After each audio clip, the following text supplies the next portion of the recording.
All right, guys, so we are doing a Foxy TV today, doing something a little bit different, looking at what we're seeing in the market, and I guess a bit of a market report, and with a Foxy twist is what I'm going to say. All right, so we obviously talk to a lot of agents. We are talking to a lot of clients, and we do see a lot of properties and see, I guess, how those properties are moving, how quickly they're moving, if they're actually coming to market at all, and that's what we thought we'd cover off today. So it's actually a conversation I've been having a lot with clients at the moment because it is very quiet, and it doesn't matter if you're a stylist in Melbourne, it doesn't matter if you're a company up in Noosa, the same thing is happening from those two extremes and all in between. I know that Melbourne has been very quiet for quite some time. We've seen a definite decrease in the volume of inbound work that's coming through, people having even any sort of level of interest. What I'm also seeing are a lot of people getting us out to do a consultation, getting that all through to them, and them actually deciding to change their situation and actually not going to the market at all. So there are a lot of factors obviously happening in the background for them. One of the things that has definitely stood out, the amount of jobs changing their timeframes,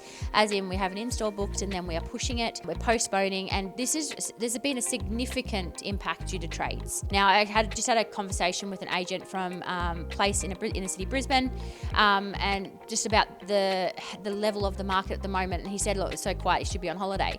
And I said to him, like, honestly, the biggest reason we're quiet is because we're having so many jobs postponed, and tradies just aren't keeping up with the volume of work that's been handed to them at the moment.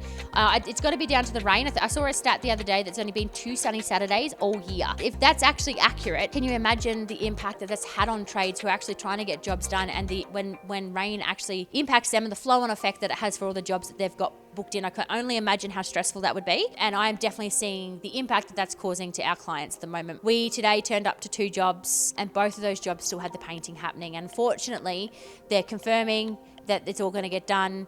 We get there and then it's just not ready, and it's causing some grief for everybody involved. Hopefully the weather plays along, and that makes it a little bit better for the long term. Now, when we're looking at what types of property are coming to the market, we are still seeing, and which ones are moving, we are still seeing our units and our townhouses move the quickest. And I think that's a really good thing for Brisbane. It's been a long time since you've been able to profit significantly with having a townhouse in Brisbane. We had one in Cooperoo, and it wasn't the best investment. So it's good to see that level of property moving. I think that's definitely obviously been helped by the things that the government have introduced, and to definitely help first home buyers really get a place in the market. So, which is good to see. The other level of property that's definitely moving is something with some particular interest. Is a property which we weren't fortunate enough to style, and I would have loved to see inside the property in Pullen Vale that Sasha Hennessy from Place just recently sold. It sold for the suburb record in Pullen Vale, and it sold extremely quickly. It was a beautiful grand old lady, and it was just so gorgeous, had so much heritage, and it would have had such a story to it. So those types of properties, I'm definitely still seeing those ones move, ones with some sort of story. Everything else in between, whether or not it be a family home, a downsizer's home, a gorgeous renovated property, those types, they're still sitting on the market. We did have one that was flipped down the coast in Mudgee Bar. That one moved really, really quickly, but it had a story. It had Airbnb potential. It had 2 dwellings. There are still some boxes that if they're ticked, they're going to move really quickly. But the average home we're seeing now, from what we're seeing from our high periods, is staying on the market for at least 10 weeks before they're getting that contract in place. Now, is that still a flow-on impact from the public holidays that we had, plus the election, plus the end of financial year coming up? I'm not 100% sure. We have definitely seen a little slight increase come from the 2nd of June. Whether or not that's because those properties, if they sell in July, it's all related to capital gains tax, I'm not sure. But I would love to know what's happening in your market as an agent when you're getting in the living room, talking to those clients, talking to those homeowners about your expectation on how quickly that home's going to move or how it's going to be received by the market. How are you having those conversations, and what are you saying to them?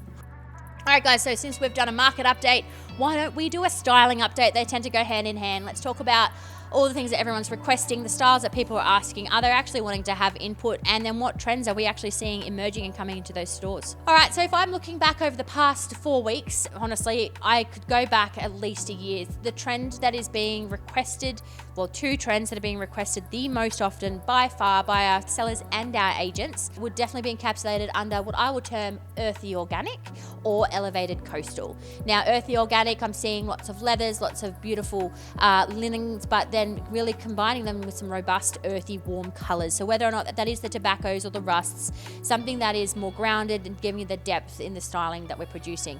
No, I would say it's different to a lot of the other styles because I'm not seeing the textures go through. I would say that would definitely push you down more of a boho feel. It is a more of a refined, earthy organic that we're getting asked to produce. Still embracing the curves. Those curves are still everywhere. The curved sofas, I'm surprised at how long that trend has lasted, but it's definitely something that's still requested. Seeing some more of those oaks and those really light marbles coming through, I'm really excited to see those come through. And that is something that we can use in both the elevated coastal as well as the earthy organic. So elevated coastal is something it is by far, I think, our most requested style. So linens and touches, hints of gold, maybe a little bit of light blue throughout the property, or maybe some sage green, something really light as far as a pastel color goes, but really giving a refined nod to the nautical theme. But it suits so many more properties. So it's not coastal, it's not rattans and all the textured macrames, anything like that. It's not Hamptons. It's somewhere in between, giving you a more of an elevated feel that really helps to make that luxury pinpoint on those properties that we're styling with. Perfect for coastal and waterside properties, but honestly, some of the renovations that we're seeing coming through with those tiles from Tilecloud or Freebirds Reno inspired renos that we're seeing and the properties that are being flipped, absolutely perfect to complement those and really help to elevate that level.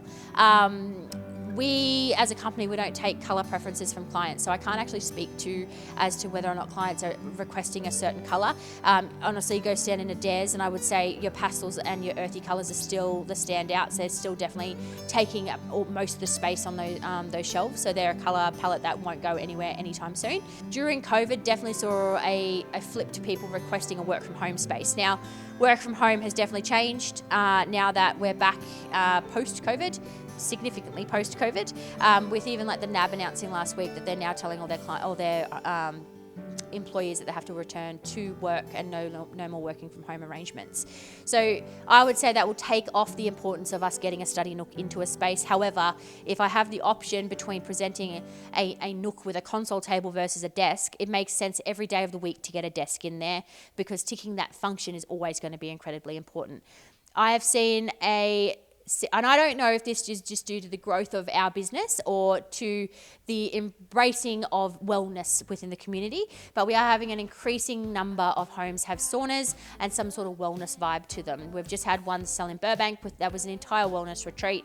It had sauna, jacuzzi, oasis pool, everything that you could consider that you would think would go into that box. So seeing more of a shift towards that.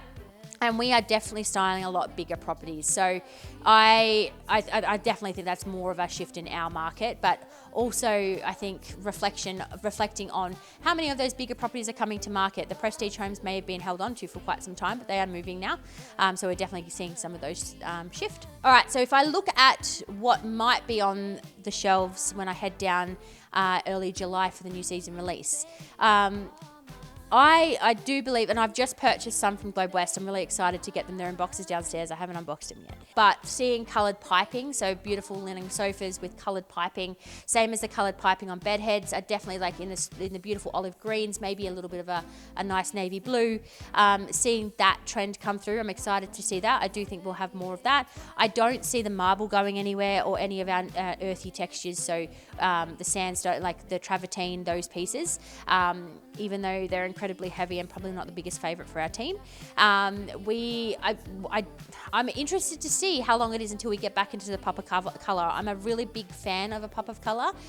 Pastels stuck around for a really long time. We've gone into these earthy, organic, robust colours, and it'll be interesting to see when we actually make a shift back to more of a proper pop of colour, bring those olive greens or the rich blues throughout a property. I think that makes a really big difference, but only when it's the right time to highlight them.